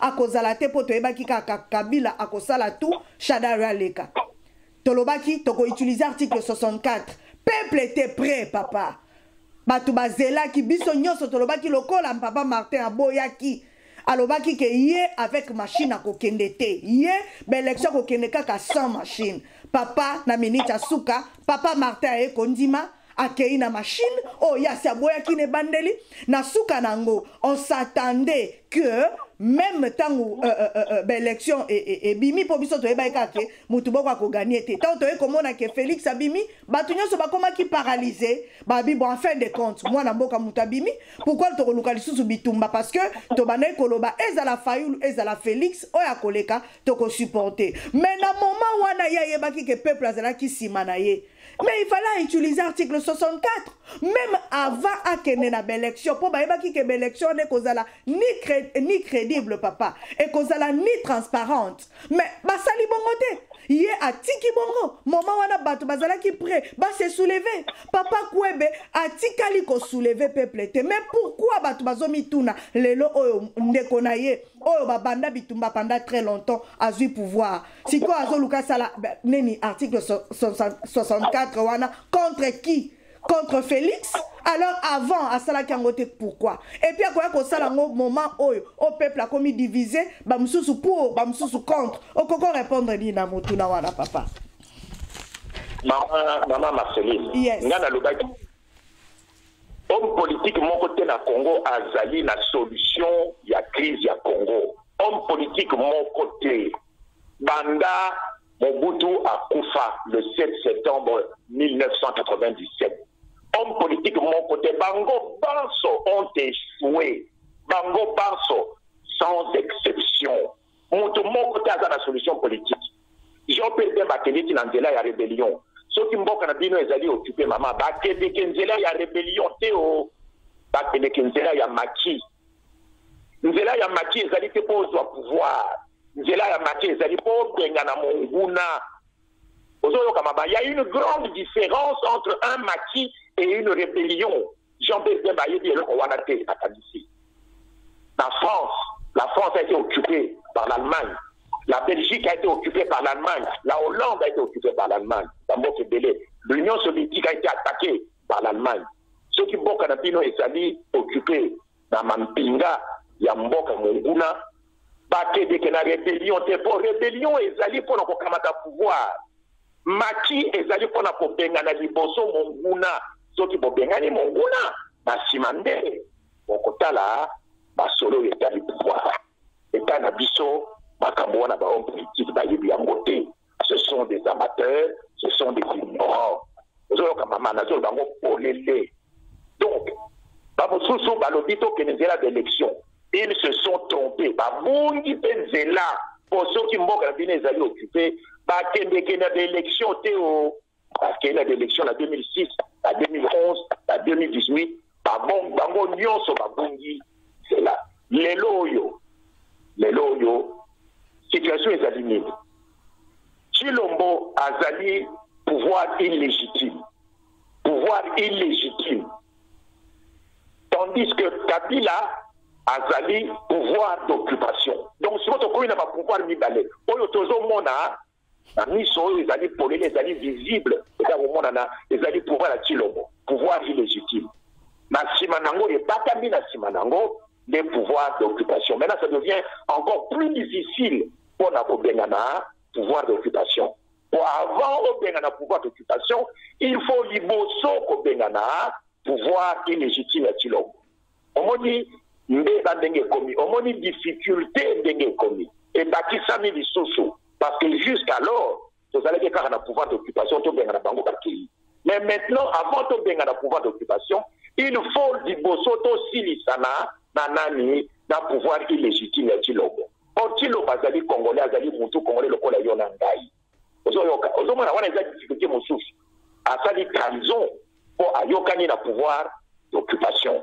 Donc à comité super collabo. Chilombo azali présent super collabo. Pour yende azali kolata masque ya pouvoir oyo ya occupation pour tout le monde occupation te. Oyebi makambo yo papa Tchénani Kabernani Fayulu Lubaki. Nana Lubaki na yebi saki na yebi soki abosana ki na Lubaki na ye papa il faut osenga émission ya nani ya Chilombo. Pour so Chilombo longwe si on tire la carte de pouvoir d'occupation, donc combattre face à face. Mais il ne fallait pas seulement qu'à l'Obake, Chilnani, Chiloma démissionné, bien à l'Obaki, dans la zone qui n'a qu'une chasse à la place, c'est l'intérêt. Il fallait appeler ça la justification, appeler ça argument, appeler ça raison, yo, à Sengi, à Chilombo, à Longwa, à l'Obaki en côté. Dans un document, on a rapport en Angaï, oyo ezali kopesa ba raison ba justification na ba motivation nyonso wana na pesa qui est mukana wana te ya bibale. Il fallait que le président Fayulu a comme mukanda une lettre recommandée express avec accusé de réception a tini yango et pas à Chilombo pour la senga démission na ye. Ça c'est la deuxième démarche. Troisièmement, il fallait que nani papa de nani Martin Fayulu abenga ba média nyonso ba journaliste nyonso ba correspondant ya ba média nyonso à ça la conférence de presse pour allier bisa bango pour na nini a sengi l'émission ya Chilombo a sali ya beauté ozoka maman. Yes. Donc voilà comment ça devient encore plus difficile les lots situation ya mboka est comme encore plus désespéré pour avant to bengana pouvoir d'occupation, il faut du bosoto si les sanana pouvoir ya illégitime ya Chilombo. Mon dekonabiso muluba au monde n'est comme difficile. Yé Chilombo comme lokola bouclier. Ozomona. A comme lokola par avant, azo lokola vitrine, azo bomba makamisa na kati. Pour atteindre pour simba pour tanga. Kabila il faut du boso au bimi kolongola Chilombo. Mais si l'on ça bomba yete Chilombo azande konabiso. Tout le monde a makila na yete, surtout ça la bénénie. Au moment où maman problème est comme encore équation est comme encore plus difficile. Et ça qui équation à une inconnue et là est comme équation à deux inconnues. Deuxième inconnue, c'est l'imménier, c'est pouvoir illégitime. Il y a Chilombo, Félix Antoine. Aujourd'hui, maman analyse nangai, compréhension nangai la situation en Mboka, on a sur le bateau Mboka na biso, to komi pembeni ya kubunga. Papa Kwebe Kimpele, Bato Bakoki Koloba, Soki Olobi que situation est commis très grave, Olobi Chilombo illégitime. C'est-à-dire Bango Nyonso Papa Bakaba illégitime. Parce que Papa Martin Fayulu a réclamé vérité des urnes. Na l'élection nini, Oyako réclamé vérité des urnes. L'élection est aussi constitution te. Oye pekisa biso to kene na machine bango bakena na machine ozo trouver que bango nyonso soki to lingi to la na réalité au lieu peut-être ya condamner ngambu moko il faut condamner pe na mama na papa Martin Fayulu et puis papa Martin a sala ba déclaration na ba émission na ye toyoka Chilombo alobi non Kabila kozala sénateur et consort oui tondimaki yango parce que Chilombo déjà asa lakisa kibiso président Félix a lakisa kibiso position qu'il avait accepté à Rokena machine. Mais côté à papa Martin Fayoulou, il est passé là qui ma déclaration pour dire que ce qui l'élection et qui a gagné Kabila Kozalawana atikali sénateur à vie. To monate eloko moko lakisa kibiso ke yalinga kabengana penani nani Kabila. Alors eloko nini papa ekolakisa biso ke si même lelo ye ne mutazalaki na pouvoir ezalaki président Félix cité ezalaki ye ne mutazu pouvoir eloko nini ya sikelinga ko salama tolinga kito se retrouver kaka na même situation papa Kwebe Kimpele. Est-ce que oza bomoko na ngai to oza na eloko yoko eko bakisa neloko batu bazolo bake elinga keza la même situation eza occupation eza kaka Kabila bango nyonso bazalaki na même discours. Alors pourquoi koluka kobimisa moninga moto mabe or yo poza kaka na chemin moko wana? À vous la parole papa. Maman Marceline, dans la défense il y a une mission Congo Bololo. Makambo ya machine à voter nani moto asomba ki machine à voter ezali Kabila. Donc yo osombi mbwa wana ko swa yo te. Il y a une machine à voter, on a pas à tricher, mais il y a une machine à tricher. Mais malgré la machine, on a candidat à l'ongité. C'est comme ça qu'il faut raisonner. Et Zali, Nani, on a français, argument a fortiori. Il y a assommé la machine pour tricher. Mais malgré la machine à tricher, candidat à l'ongité. Donc, cela signifie que victoire, il y a Martin Fayoulou les alliés victoire il y a solo parce que malgré la machine à voter Oyo Kabila Sombaki Montunaye candidat naye à l'ongité. Ça c'est un. Il y a mis Balé. Est-ce que Martin Fayoulou a croisé aussi ça pouvoir d'occupation? Pour n'engager maman Marceline la canicité. J'ai Azali la solution politique. Aux hommes Azali la schéma politique. Azali la mécanicien politique. Or, ma mécanicien politique est côté aussi sa occupation. Yango, na songili yango. Yes.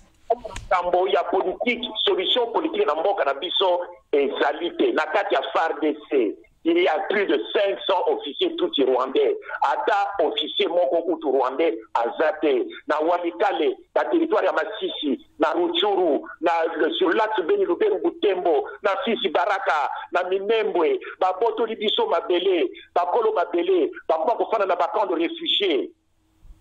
Wana ye papa nani Martin Fayoulou la ningo bi kolongolango ndenge nini.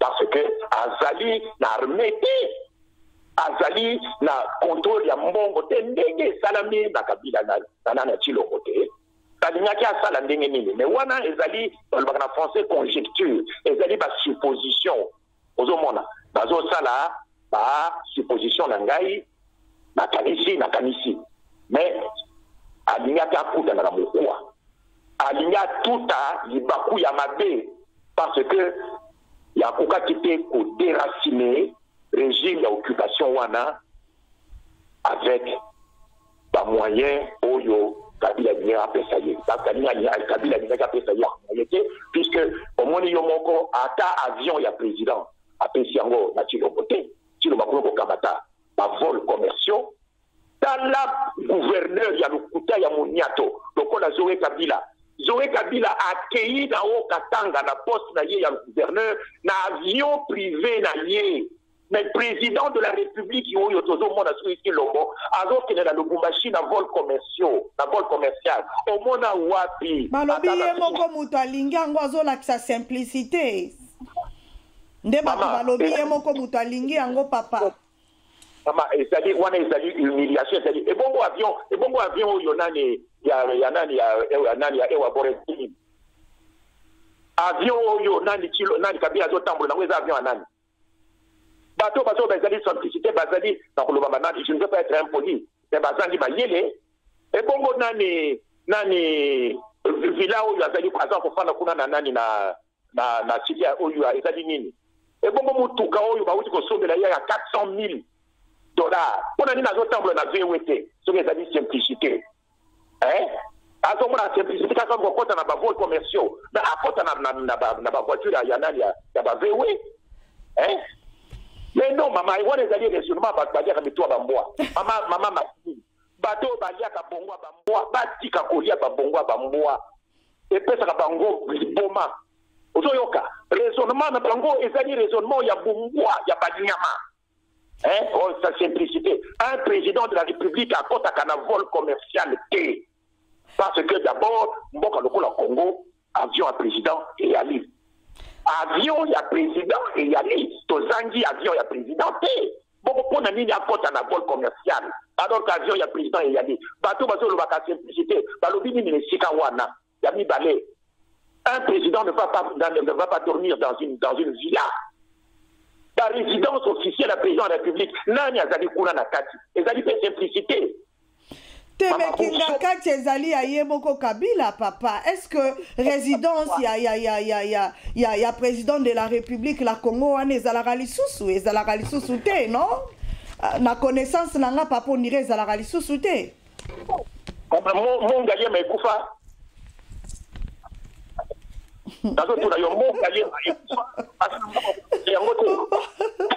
Papa Kwembe Kipele, to meka proposé yo.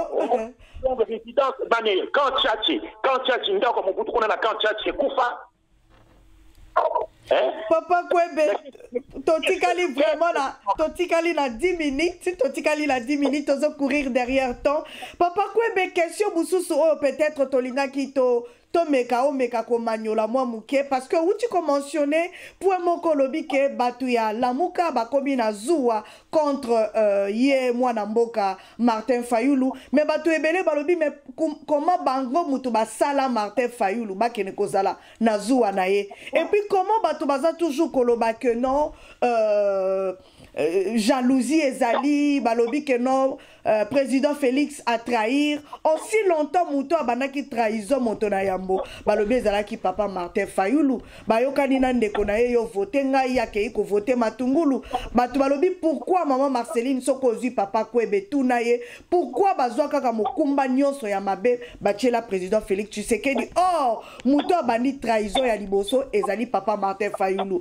Deuxième trahison balobi na yambaki mwana mboka Francis Kalombo nazo pesa mbote bisika azali alobi ke Martin Fayulu azolanda feuille de route na bango te o bayokanaki na Lamuka, c'est-à-dire plateforme électorale Lamuka esi ekufi bango bazobunde la vérité des urnes te bakomi opposition républicaine.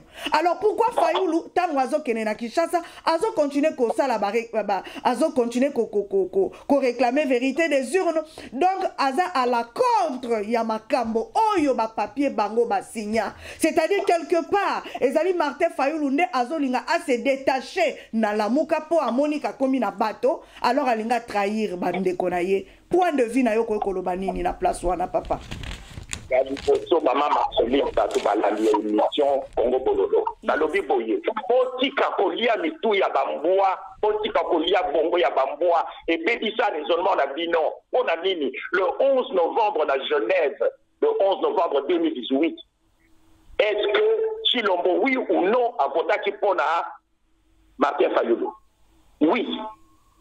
A voté pour Martin Fayulu. Nasima aye kolongola signature na ye. Maman, alobi azalaki en voté. Bakosi, bakosité. Bakosité. Le 11 novembre 2018, mokolo bakutanaki na Genève, mutoyo alongaki d'élection parmi ba opposants nyonso ezali Martin Fayulu. Tango babandi d'élection pendant toute la campagne électorale, Bolanda qui va déclaration, il y a Moïse Katoubi. Bolanda qui va déclaration, il y a Félix Matungulu. Bolanda qui va déclaration, il y a Antipas Namouis.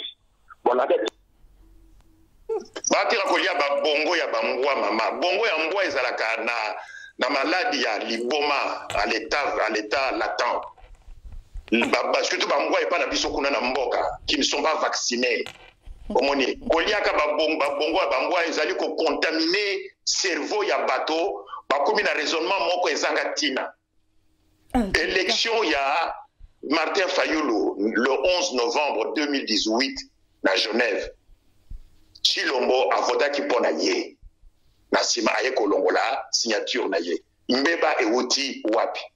bakanisi Chilombo nani soki Francis Kalombo atala be motuna e malamu aza na mémoire te c'est Chilombo muta longola ki signature na ye après avoir voté ozoyoka donc ezali mbeba ya Fayulu te ezali faute na yete. Deuxièmement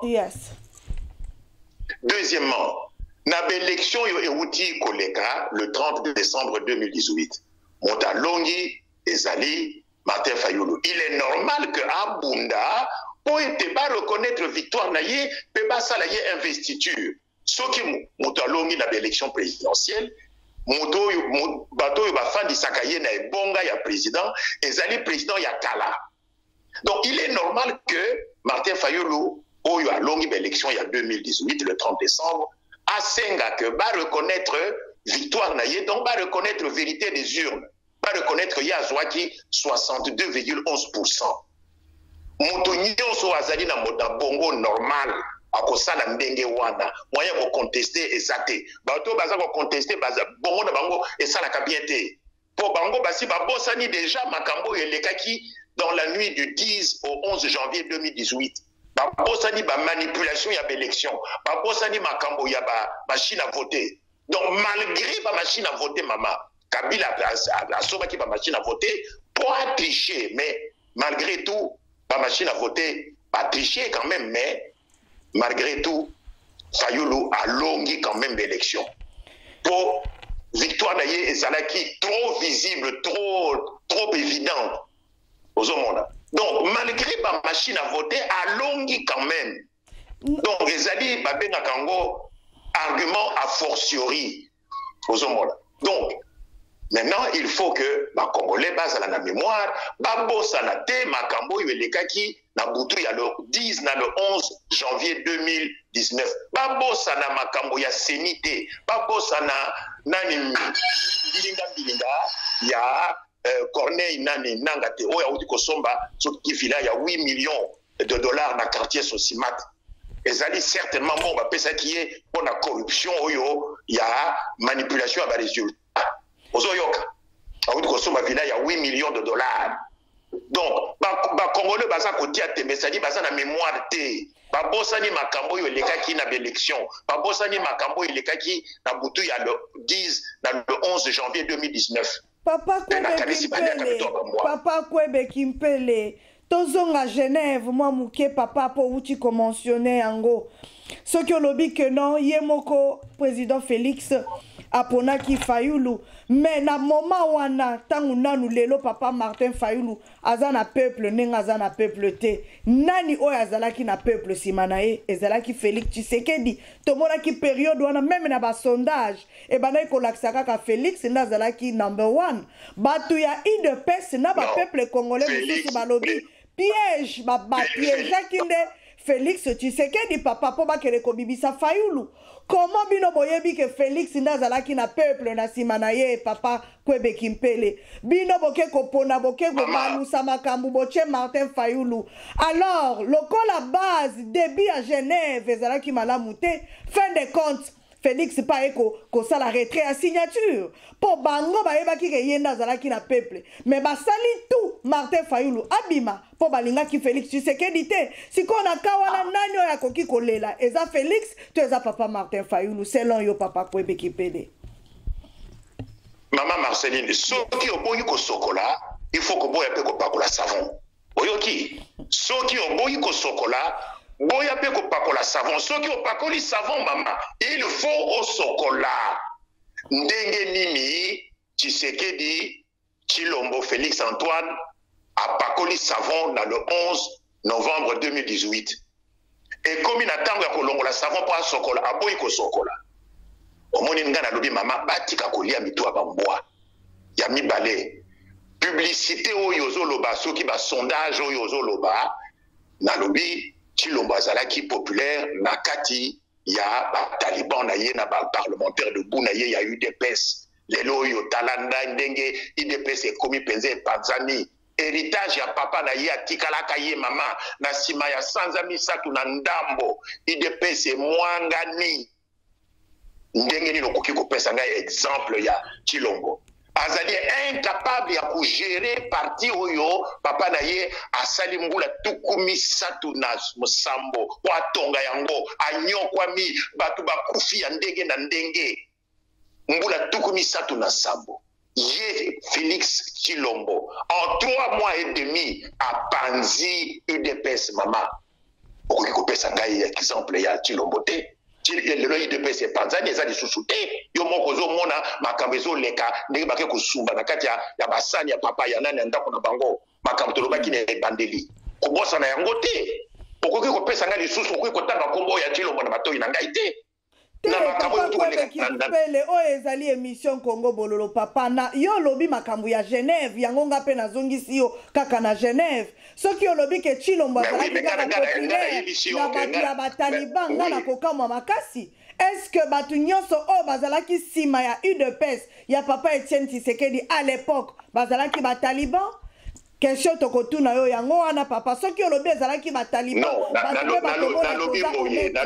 yes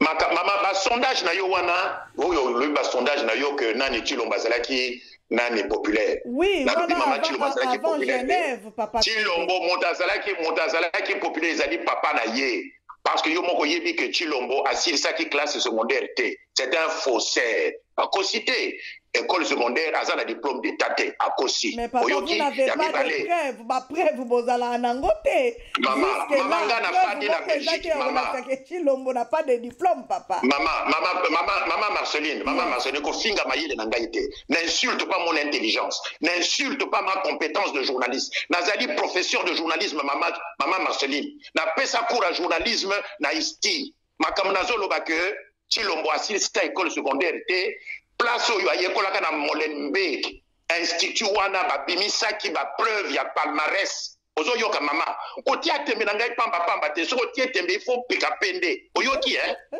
il faut ko pika pende donc soki na lobi ka asilisaki école présecondaire te nani directrice ya école na ye bimaki na Le Soir de Bruxelles journal Le Soir de Bruxelles abimisaki palmarès alobi Tshilombo asilisaki kelasi na institut na yete Tshilombo est un faussaire kutu bafunda yango na tribunal ya liboso ya mibale alobi aza expérience à 5 ans expérience politique à 5 ans akosi tango Tshilombo azalaki na Bruxelles awa azalaki pizzaiolo azalaki koteka ba pizza expérience ya 5 ans ya politique azwaki yango wapi ozomona makambo lokuta azalaki pembeni ya papa na ye no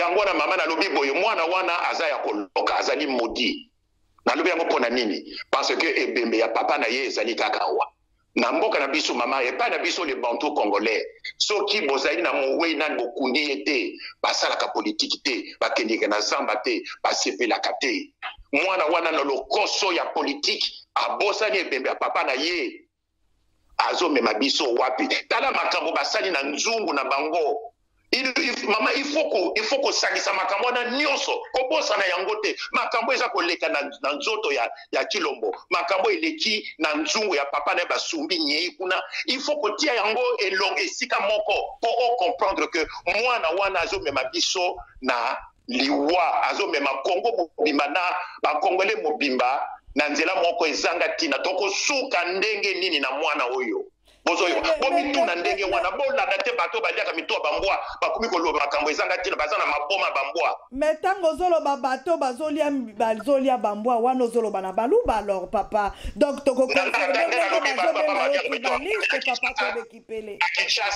Kinshasa bambwa nyonso esila bambwa ya Kinshasa baluba pa baliaka yango te baso bakoma kolia bambwa bato nyonso baliaka bambwa na Kinshasa mikolo oyo na Kinshasa na keleki na 2006 na monaki so bambwa te bambwa nyonso esila ok ezala baluba mama nga nazobanga eloko boyebi ke mwasi nga na bala aza moluba tokabwana me mwasi nga na bala azali moluba nga nalobaka libela baluba nga nazalaki kolula bango mpo na lofundu me naye komona kanzuka mpe lofundu na bango orgueil na bango kivanta na bango ezalaki ya moniato lelo oyo batutsi bandakisi bango ke lofundu na bango eza na ntina moko te omoni bake kosumba na kati ya nzungu bakamati nani président moniato batie kuna soki na appartement moko na zoleka villa moko na nani na cité oyo akomi kotambola na bavol commerciaux président moko ya ntina aza na ntina moko te alors nga nalobi lofundu ya baluba le nani kifierté na bango kivanta na bango ezalaka ya moniato ezalaka lokuta po Chilombo alakisi yango te po soki azalaka mpenza moluba ya solo nde lelo oyo asambwisi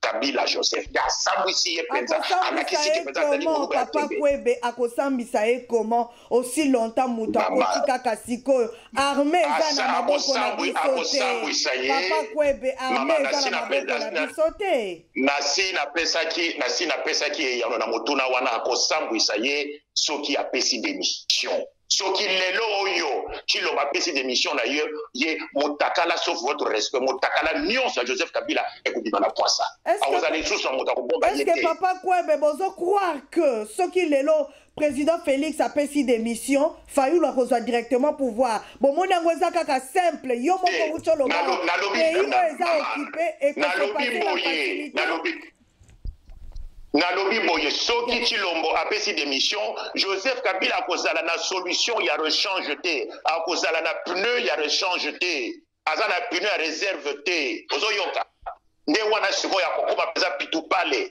parce que akozala maintenant totalement mise à nu. Mais wana kokola est-ce que constitution mboka na biso elobi bongo papa na ka ya démission oza sûr wana ezonire bopesi lisusu Kabila zonga na ye anyonga lisusu biso bien papa nalobi boye soki Chilombo a démissionné ya ko démissionner faut aloba maloba te nga na proposaki ekutu ke ngai nakoma discours na ye ya démission ngai oyo Kwebe Kimpele nakomela ye discours wana po bato baza nzinga na ye à part peut-être professeur nani Kasongo mayamba oyo auti kozwa mikolo oyo mais liboso namonaki te moto oyo akoki kosala discours ya démission oyo peza bato bakondima na proposaki ye ngai nakomela ye discours wana nakosenga ta elikuta te nakomela ye discours ya démission na ye na kati ya discours wana mama Marceline nakotia ba argument nakotia ba raison nakotia motivation nakotia ba justification. Madame, je suis professeur de journalisme oyoki nakotia ba justification ko ça problème mon côté a ko démissionner après si justification andimi que ye alonga quitté andimi akondima que alonga quitté abunga kinzela asengi bolimbisi. Vous voyez, c'est ça la solution pour la résoudre. Yokana na silisi na te mama na silisi na unote alobi aye mtalonga kite na lobi akoloba ye mtalonga kibebana ni élection wana te abunga kinzela asengi bolimbisi alobi motalonga kibe élection ezali Fayulu sikoyo yango wana nde à partir de ce moment-là Joseph Kabila sera mis au pied du mur. À cause de la sous moyen pour bouger exacté. On a un lobby à cause de la sous na pneu de réserve T. Ozoyoka. Mais il faut que Chilombo démissionne. Après ça va argument, va justification, va raison, il y a démission na yé. Alors il y a un qui élection T. On a un qui élection ezali Fayulu. Tu vois total la réaction, il y a nani réaction, il y a Joseph Kabila alias Kanambe. Alors, papa, Kwebe Kimpele, bon, na moment oyo, Congo Angope, papa, eze abatu nyonso, est-ce que président Félix Tshisekedi ne azo empêché peuple congolais à bengana Kabila na pouvoir, ou bien d'azo empêché Fayulu après sa mot d'ordre pour na bengana Kabila nenge bozoloba, ou bien pour na olongola biso na occupation, parce que nengo zolobela wana, c'est comme si na ba lettre, na ba déclaration, yango nde ko changer situation au tozala ngona Congo te na ebité papa ce ko contredire nga parce que ba déclaration ba démarche tout et salama est-ce que changer situation ya Congo papa Kwebe Kimpele mama na yebite ce ko landa kinga malamu Félix Tshisekedi azali na schéma ya occupation te ye alobi a ko déboulonner mais a ko déboulonner nani alobi a ko déboulonner régime est-ce qu'il y a azali mécanicien azali na clé anglaise pour nous déboulonner, pour nous longola boulon, il faut aux ala na fungo là, il faut aux ala na clé. Ba longola ka boulon, ba déboulonaka na ba clé. Pe maloba wana mo wana maloba wana ça maloba ya ba mécanicien. Yé ti lo bazali mécanicien pour déboulonner. Azali na eloko mon côté pour na ko benga na nani, pour na ko benga na Kabila. Peuple azo landa yete. Nani de pesa na ye yango wana e Tanzanie.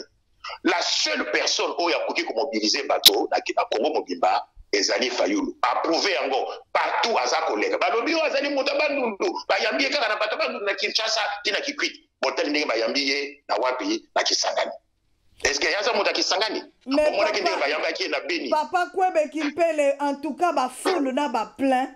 Tolobela kango li susute yango nde changer Congo te soki ezalaki ba plein o Fayulu azo sala soki ezalaki ba plein o Félix asala na papa Etienne asala nde libéra Congo mais le Congo eza libéré to luka solution et non ba plein parce que ba plein wane komi nango on dirait mon mesano Fayulu akosala ba plein tozo zela pe Jean-Pierre pa kosala ba plein to zela pe Moïse Katumbi papa ye pa kosala ba plein et après ba plein résultats amis c'est ça le problème yes. Na kanisi mama, nous sommes en train de tourner en rond. Nous sommes en makamanga na zolo la kanisi ezo kota na bato ya bato sosote. Nga na lobaki boye. Popularité ya Fayulu ne suffit pas. Na lobi te que nani ba fulu wana ba. Na lobi Fayulu il faut appeler ça mot d'ordre ya soulèvement populaire. Mais na lobi na bakisi que akopesa yangote. Ozoyoka mama. Na lobi boye. Seul Fayulu peut soulever les foules pour bazo landaye, pour bazo senga minduki. Basengi apesa bango minduki mais Fayulu akopesa bango minduki te pe akosenga bango basala soulèvement populaire te. Ouais, pourquoi? Est-ce que yoki makambo na lobi? Pourquoi? Na lobi te que ba fulu wana bakosala makambo po ba fulu po basala makambo mama il faut que mitindo ba consigne ba ordre pesama mais pour na kosala soulèvement populaire mama soulèvement populaire et sala maka il faut liboso ko bongisa yango il faut ko programmer yango il faut ko préparer yango il faut ko sala ba cellule. Yes. Il faut que ça va cellule activiste oyoki il faut que ça va ambulance ba minganga ba boulanger pour na mapa ba to bateka ka banane biloko kolia ba restaurateur ba infirmier ba chauffeur pour na mituka makambo nyonso mama il faut que ça ngo libela ko vous na mbongo il faut ba sango bazala wana place oyo ba ko sala ba soulèvement populaire il faut sango ba pasteur bazala pour ba pesa ba to bazala ko sala soulèvement populaire courage.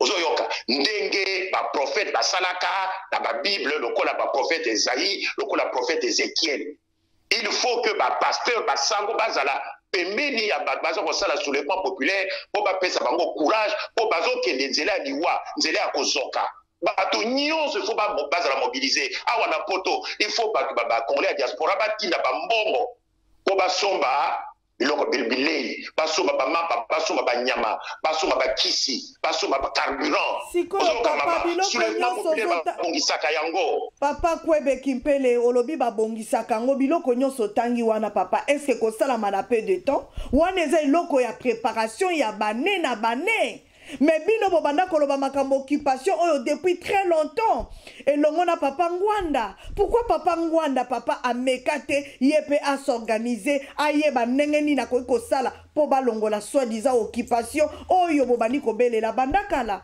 siko lelo oyo bochi angona mutu ya papa Martin est-ce que makambo nyonso lobi wana papa ekosalama c'est ça le problème parce que lobi il faut organisation mama yo zo tunangai yo kokotuna ngai mituna ya Kulutu Honoré te yo za na radio benga Kulutu Honoré tuna ye tuna Kulutu Honoré pona nini yo sala makambo wana te ngana koki ko répondre na mesika na yete ya mibale pona nani président élu Martin Fayulu ye azali na schéma ya occupation te mama na yibite si na koloba na kiyansi makanisi pour pas comprendre azali na schéma ya occupation te mais Chilombo Félix azali na schéma yoka ko mama ouais bon Chilombo azali na schéma ya occupation te Lamuka mobimba ba leader nyonso ya Lamuka bazali na schéma ya occupation te yango wana bakobenga soulèvement populaire te et dans ce sens là mama bango bazali lokola ba collabo objectif lokola bazali na bazo ko pesa solution politique de liboso bazali ko pona solution politique alors que moko na bisi ezali occupé bango bazali ba collabo objectif ozoyoka mama na tie mai na monoko te donc le fait que bazo soulever ba foule nani bazo landa ba foule ebele bazo landa Martin Fayulu ezala na Kinshasa ezala na Kikwit ezala na Beni ezala na Butembo ezala na Bruxelles ezala na Londres na Paris partout. Ça ne suffit pas, maman. Ça ne suffit pas. À côté de ça, pendant 1000 ans, occupation est aussi la terre. Pour occupation ici là, il faut qu'on bengana munguna par la force. Et salamandingi wana na France, et salamandingi wana na Belgique, et salamandingi wana na Union soviétique. et que ça la mapendenge wana na Congo. On n'a pas inventé le fil à couper le beurre. Mais il faut liboso kondimate mboko na biso ezali occupé. Or bango bazali kondimate. Ba leader ya la bazali kondimate. Martin Fayulu andima yango. Non, jamais. Nana yokata mala mokote. Aloba andimaka yango esika nini? Tango ayaki na Londres. Nano na yokate kombo ya occupation na monoko ya président élu Martin Fayulu. Na yokata mala mokote. Yo yokango wapi? Ngana yokango na Londres papa. Na Londres nazalaki na Tottenham. Là c'était avant. Andima na miso na biso ba média. Ngai na fandi maman ngana komaki na Londres le jeudi. Yé ayaki na Londres, non, akomaki na Londres le vendredi à 20h, akomaki na Londres le samedi à 11h. Banda vendredi ti lundi mokolonga na zongaki, jamais na yoka na monoko ya président Martin Fayulu qui a lobi makambo ya occupation. Attends la mon côté. Mais aouti compromettre papa kwebe kimpela aouti compromettre bétidion na kisangani alobi na bango dans 2 semaines bakoluka basala ndenge basalaki na Algérie et puis na Soudan à promettre bango quelque chose pona ni tokoki peut-être talaté parce que à promettre bango que non à koko soulever peuple dans 2 semaines bataille la ye et koko sala mandenge na Soudan na Algérie salamaki olandi yango te. Je répète encore une fois, pour la 1000e fois, la seule personne capable de soulever les foules, c'est lui. Mais il faut appeler ça ordre, maman Marceline.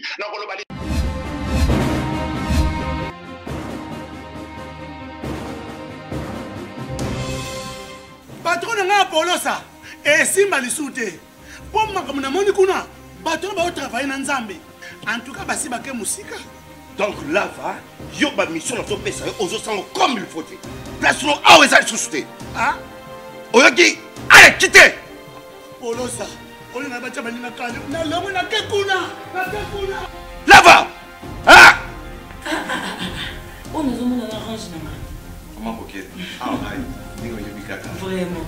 Qui ça Et en plus, il y a qui ont commis partout dans l'Europe, dynamique Congo, commis partout dans l'Europe. Maman coquette, Moussala est commis partout. Tu commis en Suède, tu commis à Paris, tu commis à Lille, tu commis à Bruxelles, et puis base n'a vu ce ticani toujours Londres, Angleterre.